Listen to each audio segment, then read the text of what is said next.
I have the honor to invite Renato up to the stage.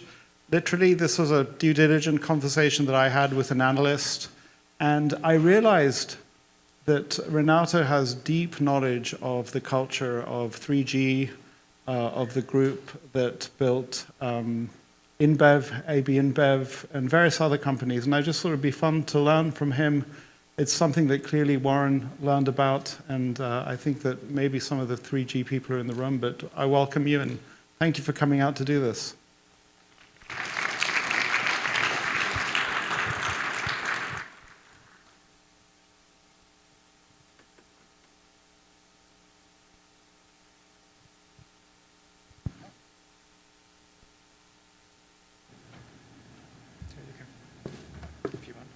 Just pass here, right? Okay.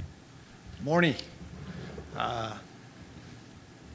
It's an absolute pleasure to be here today. And as Guy mentioned, today I'll be talking about culture. And to be more specific, I'll be talking about the corporate culture I've been living for the past 20 years.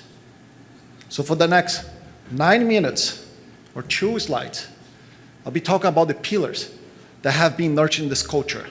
But before I do so, let me introduce myself. Let me talk a little bit about me and my career. So, I'm Renato, born in Rio, Brazil, but I'm also a proud Canadian. And as I joke with few folks back in Closter, I might change my nationality, depends where the conversation goes. If you come to me and talk about soccer, I'm definitely Brazilian. If you come to me and talk about hockey, I'm the Leafs. No, I'm Canadian. And you got the joke. And just to let you know, if you're approaching me and trying to talk about politics, I'll pass on both. Shifting to my family. I've been married for 15 years. I got a 12-year-old best friend and 8-year-old little princess who loves to change her clothes every half an hour. I also love many things. I love to travel, but I also love sports.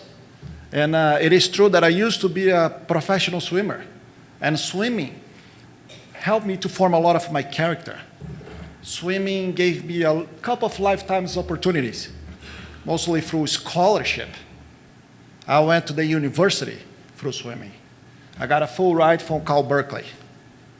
Still on my educational journey. I got my executive MBA right after my first son was born, and since last year, I've been going to Palo Alto, Stanford once a year. I went there last year, I'm going back in September, and it has been a tremendous help. Moving on to my career journey. I started my journey as a sales trainee for a Brazilian railroad company back in 2006. And after 7 years in the company, I decided it was time to go home, to seek for a new challenge. So I left. And a few days later, I got a call. And I still remember the voice on the other side of the line telling me, "Hey, Renato, it is time to start our Burger King project." So I moved to Europe to lead one of our 3 divisions in EMEA. I lived in Madrid for a couple of years, then briefly in Zurich, and after 3 years in Europe, I moved to our global headquarters in Miami, where I stayed until the end of 2017. Then a similar situation happened, at this time with Kraft Heinz. And I've been with the company for 8 years, playing different roles. I started leading the retail go-to-market team for our Canadian business. Then I led the business development unit for US on the away from home side. And lately, I'm the VP of Innovation Transformation for our North America zone. But enough of me. Let me talk about culture. I don't know if you noticed, but all of those 3 companies down there, they are or were previously owned by the Brazilian private equity group called the 3G Capital. And regardless which company you're talking about, and regardless which market you're in, the culture DNA is the same, and it's pretty visible. And if I could summarize all the cultural traits into pillars, I would pick 5 pillars. People, ownership, efficiency, cloning, and dream big. For the sake of time today, I'll be talking about 3. I'll be talking about people, I'll be talking about efficiency, and I'll be talking about dream big. For us, it always starts with people. Right now, you might be sitting there and ask yourself, yeah, Renato, but we have other pillars. How about M&A? How about marketing? How about branding, operation? For us, it's all a result of talent people. And what do we do with talent people? It's a pretty simple, straightforward cycle. We have a talent person, we give the person a challenge that will lead the person out of the comfortable zone, the person delivers, get reward, meritocracy, a big value for us, and then you give a bigger challenge. Simple as that. Still on people, I want to talk about those two pictures. The first one on your left, that's my day one. That's January 9, 2006. That's where everything starts. And that's our official picture of my class trainee.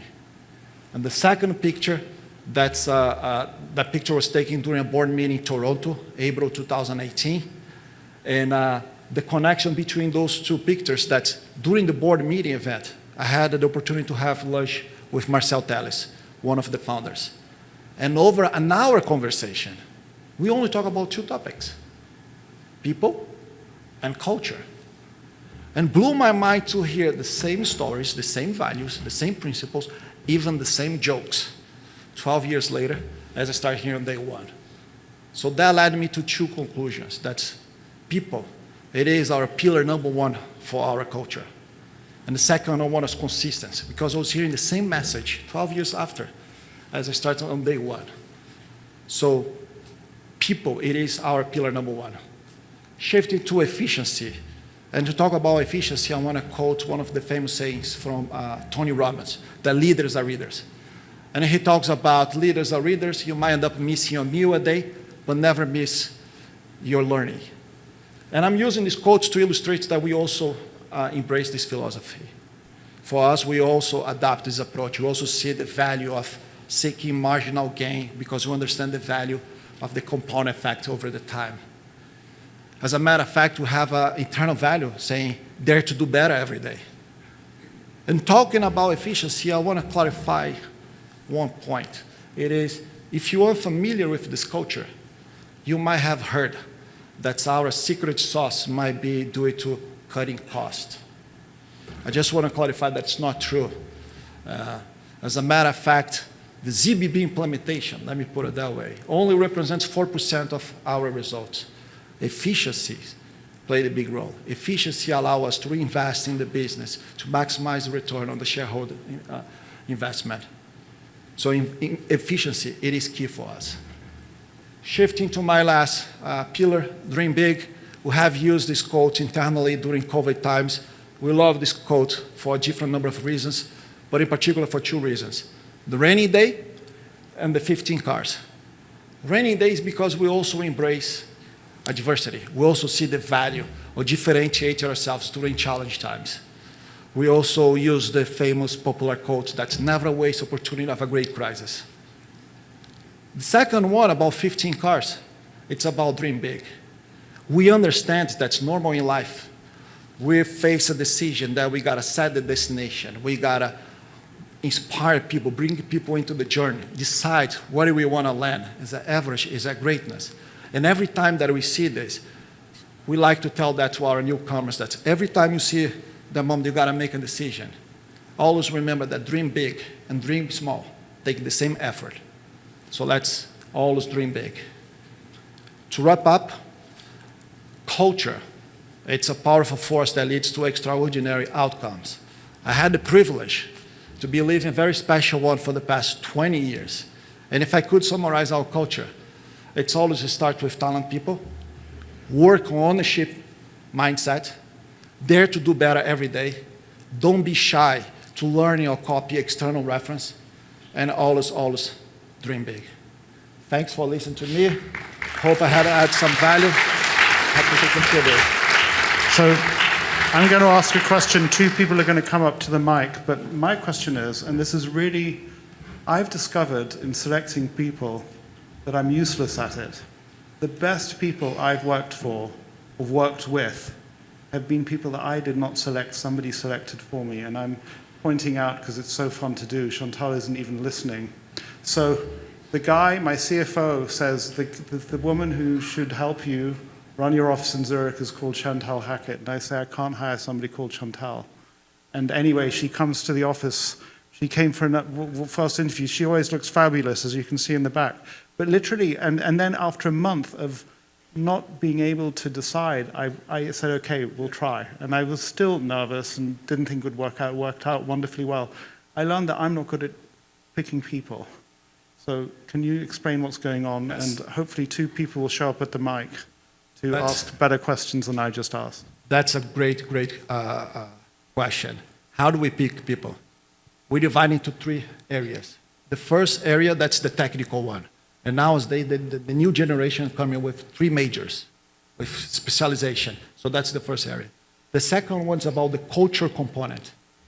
Culture, it's unique. There is no good, bad, white, black. Culture, it's unique. So we assess the culture similarities. The third one, guy, we're always asking for a balance between ambition and humility. Never too humble, never too ambitious. That balance, you put all that together, that fits like a right candidate for us. Thank you, Renato. I see there's no questions, but I really appreciate you coming out here. Thank you. And you've taught me a lot. And maybe I'll... Thank you. Sure.